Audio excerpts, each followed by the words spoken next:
Spain, which at the beginning of the 19th century owned vast territories all over the world, in the 20th century turned into a small kingdom whose economy was in deep crisis. The situation in the country was rapidly deteriorating, due to which there were practically no forces left that supported the preservation of the monarchy. In 1931, the Spanish king Alfonso XIII left Madrid and was forced to emigrate from the country. On June 28 in Spain, following the results of early elections, left-wing liberals and socialists won a victory and adopted a new constitution for the country. The new government began to carry out reforms that involved depriving the privileges of landowners, the clergy, and the military. The reforms, of course, displeased the military, so in 1932 they raised an uprising led by General José Sanjurjo.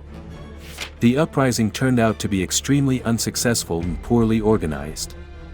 If in Seville the rebels managed to seize power, then in Madrid the uprising was quickly suppressed, and in other regions of the country the rebels did not dare to oppose the current government. Realizing that his plans had failed, Sanjurjo was forced to flee to Portugal. Meanwhile, the economic situation in Spain was rapidly deteriorating. Since when making decisions, the government had to seek a compromise between liberals and socialists, it was unable to solve the problems of the Spanish economy and distribute land to the peasants. That is why the center-right coalition won the elections that took place in November 1933. Despite the change of government, the economic situation in Spain continued to deteriorate. The difficult economic situation of the Spanish population has led to a rapid increase in the popularity of both right-wing and left-wing parties. In 1933, the far-right party Spanish Falange was created, and for the new elections that took place in 1936, left-wing parties formed the Popular Front. In the elections that took place in February 1936, the Popular Front won. Since the Popular Front had a minimal advantage in the elections, the right-wing forces did not agree with their results. Clashes began in Spanish cities between supporters of left and right forces. The number of victims of these clashes grew, and the situation in Spain became more and more unstable, which the military decided to take advantage of. The formal leader of the rebellion was General Sanjurjo, who was in Portugal, but in fact, General Emilio Mola, who had previously been exiled by the Spanish government to the province of Navarre, led the rebellious military.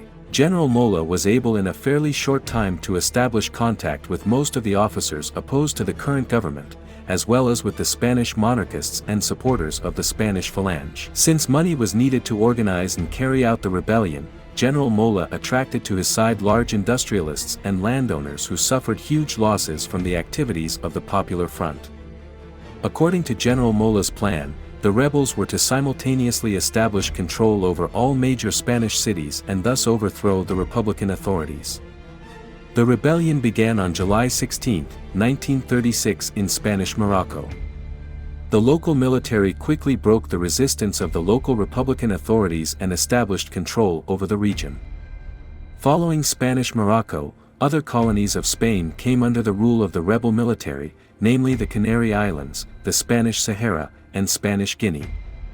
Until July 18, the Spanish government did not realize the full danger of the rebellion, since it affected only the colonies, but very soon the situation changed. On July 18, General Gonzalo Queipo de Llano rebelled against the Spanish government and was able to quickly gain control of the city of Seville. Then, after suppressing the resistance of Popular Front supporters, he managed to gain control of the city of Cádiz. On the same day, the uprising began in other cities of Spain. Since about 80% of the Spanish military took part in the rebellion, they managed to establish control over 35 of the 50 provincial centers of Spain by July 19. The scale that the military mutiny acquired became a very unpleasant surprise for the Spanish authorities, so on July 19, Casares Quiroga was forced to resign as prime minister, and his place was taken by Diego Martínez Barrio, who immediately tried to negotiate with General Mola to end the mutiny in exchange for the creation of a government, which would include representatives of both left and right forces. The uprising developed quite successfully, so General Mola refused negotiations, and Martínez Barrio was dismissed just 8 hours after his appointment for trying to negotiate with the rebels. José Giral became the new Prime Minister of Spain and immediately took action. On his orders, supporters of the Popular Front throughout the Republic began to be issued weapons. This decision radically changed the balance of power, thanks to which the rebellion was suppressed in many cities of Spain and more than 70% of the country's territory remained in the hands of the Republican authorities.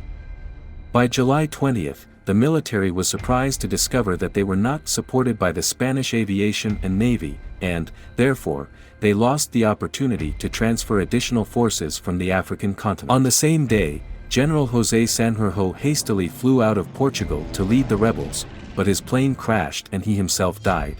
In this situation, the rebel military had to create a national defense junta headed by General Miguel Cabanellas to coordinate their actions. The rebels began to call themselves National Forces or Nationalists.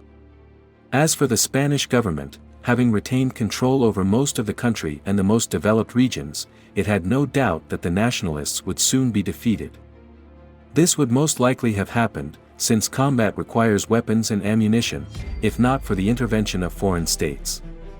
Even in the first days of the uprising, Portugal provided enormous assistance to the Nationalists with weapons, ammunition and volunteers, and at the end of July the rebel military managed to negotiate assistance with Germany and Italy. Despite the fact that on September 9th, a Committee of Non-Interference in Spanish Affairs was created in the League of Nations, Italy and Germany already in mid-summer began to provide assistance to the Nationalists, both by supplying weapons and ammunition and by sending military specialists. Help from Italy and Germany immediately affected the balance of power in Spain. By early August, the Italian fleet, supported by Italian and German aviation, managed to push the Spanish fleet away from the Strait of Gibraltar. Thus, the Nationalists had the opportunity to transfer additional forces from the African continent, which they immediately took advantage of. In August, the forces of Nationalists transferred from Morocco landed on the Spanish coast under the command of General Franco, who received the name of the African Army. 5 days after the start of the offensive, Franco's army, practically without encountering serious resistance, was able to overcome 300 kilometers and unite with the army of General Mola. Already on August 15, the city of Badajoz fell into the hands of the Nationalists, which allowed them to establish control over the entire province of Extremadura. The Nationalist offensive continued and on August 23, their army managed to reach the outskirts of the city of Talavera de la Reina, which was only 150 kilometers from Madrid. On September 4, 1936, the commander of the Central Front, General Riquelme, surrendered the city of Talavera de la Reina to the Nationalists without a fight and thereby opened the way for them to Madrid. This event caused a storm of criticism among supporters of the Popular Front. In this situation, the Prime Minister of Spain was forced to resign, and his place was taken by Francisco Largo Caballero, who immediately began to take the necessary measures to defend the capital.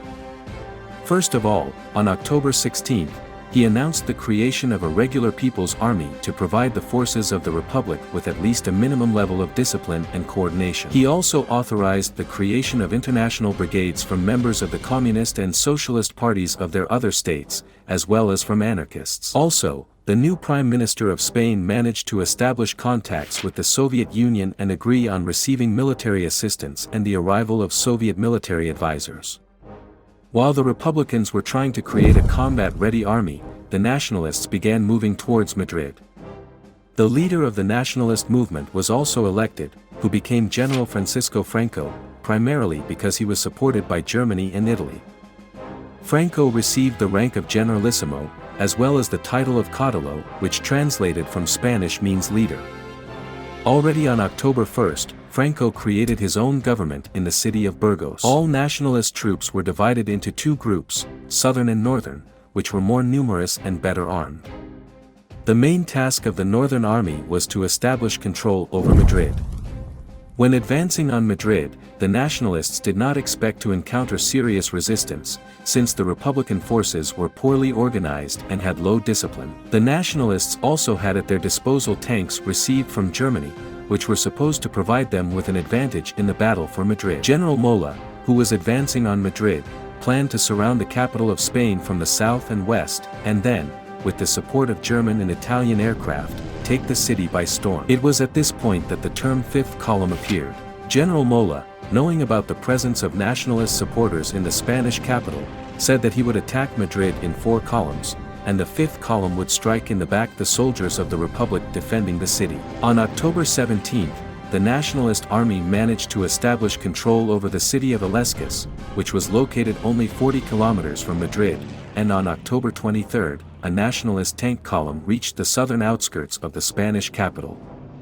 It would seem that inevitable defeat awaited the Republican Army, but it was at this time that the Spanish Republic began to receive assistance from the Soviet Union in the form of Soviet fighters and tanks along with experienced crews. Fierce battles began in the skies over Madrid between Soviet and German fighters. Soviet tank crews also entered the battle, thanks to whose help the Republican Army managed to oust the Nationalists from Madrid. To build on their success, the Republicans launched a counterattack, which quickly fizzled out due to poor organization. However, the Nationalists also did not have the strength to launch a new attack on Madrid. In this situation, on November 7, Germany was forced to create the Condor Aviation Legion, as well as transfer an armored battalion to Spain under the command of Wilhelm von Thoma. Having received reinforcements, the Nationalists were able to continue the offensive and occupy some of the suburbs of Madrid. The battles for Madrid began with renewed vigor. Soviet and German pilots fought in the skies above the city, and on the ground, Soviet tank crews, together with the Republican Army, fought against German tank crews and Nationalists. By November 23, it became obvious that the attack on Madrid had failed, so the Nationalist command decided to stop attempting to storm the city and go on the defensive in order to preserve the previously occupied territory. Having forced the Nationalist Army to retreat, the Republicans tried to counterattack, but due to poor organization and lack of weapons, these attempts failed. It should be mentioned that the Spanish plants and factories were under the control of trade union committees and practically did not help the Republican Army. As for assistance from the Soviet Union, it also could not meet all the needs of the Army of the Spanish Republic. The fact is that the Soviet Union sent military cargo using ships that flew the flags of third countries. In turn, the Italian fleet constantly carried out raids to prevent the supply of weapons from the Soviet Union to Spain. On December 7, a 50,000-strong Italian volunteer corps landed in Spain, thanks to which the Nationalists managed to establish control over the city of Malaga in February 1937. Also in February, the Nationalists launched a new attack on Madrid in the Jarama River Valley. They again managed to approach the outskirts of the Spanish capital, but in the end they were stopped by a Soviet armored brigade and international brigades hastily transferred to Madrid. By February 27, the Nationalist offensive had stalled, but the Republican Army was unable to push them back across the Jarama River. A balance of power had formed at the front, and in order to disrupt it, the Italians, having received Mussolini's approval, developed an operation to capture Madrid with their own corps of volunteer forces, planning to strike from the northeast. Spanish nationalists did not like the Italian plans primarily because they planned to act independently, and also because the Italians considered Spain, after winning the war, to be part of Italy. In early March, the Italians tried to break through the defenses of the Republican Army near the city of Guadalajara. In turn, the Republicans managed to quickly transfer reserves to the site of the enemy attack and prevent a deep breakthrough of the defense. Already on March 15, Italian troops were bogged down in battles and could not continue moving forward. Very soon the low morale of the Italian soldiers made itself felt, among whom cases of suicide and desertion became more frequent. On March 18, under the pressure of the Republican Army, Italian divisions fled from the front one after another. The pursuing Republicans began their offensive, which, however, quickly stopped as soon as they reached the positions of the Spanish nationalists. It's funny that after the defeat of the Italian Volunteer Corps, a toast to Spanish heroism, no matter what color it was, became very popular among Spanish nationalists. By the end of March, the nationalists advancing in the south suffered a serious defeat. Their attempts to capture the cities of Almadén and Pozoblanco, near which there were valuable mercury mines, were unsuccessful. Having suffered serious losses, the nationalists were forced to retreat. Having decided to temporarily abandon attempts to capture Madrid, General Franco decided to attack the north of Italy, namely Cantabria, Asturias and the Basque Country. These regions had a developed industry, but in fact they were independent state entities with their own armies, which were only nominally subordinate to the Republican authorities. The first target of the nationalists in the north was the Basque Country, which was attacked on April 26, 1937. Despite the fierce resistance of local groups, by the end of spring the nationalists managed to establish control over the Basque Country, after which they began to regroup before attacking Cantabria. In May 1937, due to serious setbacks at the front, Spanish Prime Minister Largo Caballero resigned and was replaced by Juan Negrin López, who planned to seize the initiative from the enemy. On July 5, the Republican Army, having gathered its forces, began an offensive towards the city of Brunit. She managed to break through the enemy's defenses and occupy the city, but instead of building on the success by continuing the offensive, the command decided to first clear the outskirts of the city from the remnants of nationalist units. Meanwhile, the nationalists deployed additional forces to the vicinity of Brunit and launched a counterattack for which the Republican Army was not ready. Thus, on July 10, the nationalists managed to regain control of the city.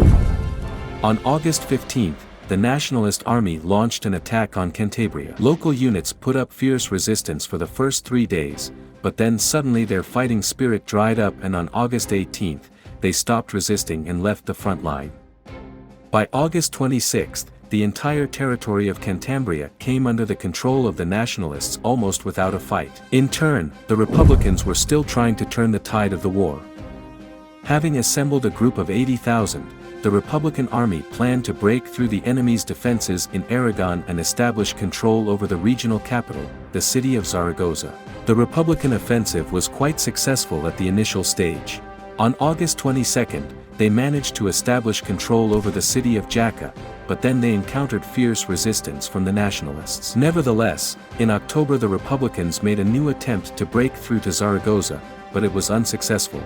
Already on October 17, the Republican Army was forced to go on the defensive. At the same time, the Nationalist Army launched an attack on Asturias and encountered fierce resistance from local troops. Nevertheless, the advantage in aviation and the presence of tanks made it possible to break the resistance of the Republican Army, and already on November 21, the entire territory of Asturias came under the control of the nationalists. After the loss of the northern regions with developed industry, the supply of the Republican Army deteriorated significantly. Meanwhile, it became increasingly difficult for the Soviet Union to deliver military supplies to Spain due to the actions of the Italian fleet, and the amount of assistance to the Republican Army began to decline rapidly. Despite the serious deterioration in the position of the Republican Army, it made a last attempt to take the initiative into its own hands.